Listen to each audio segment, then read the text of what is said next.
Hello everyone, we have another head scratcher in the shop today. So this is a 2019 Ford Explorer Police Interceptor. This vehicle has a 3.7 liter.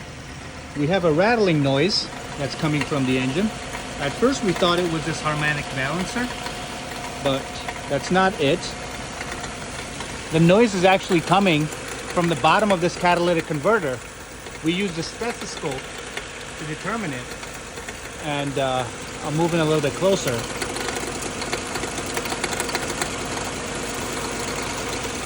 So has anybody else experienced this rattling noise when the vehicle is at idle? Now when we put the lift down and the vehicle is tilted because we have this tire off, the noise actually goes away.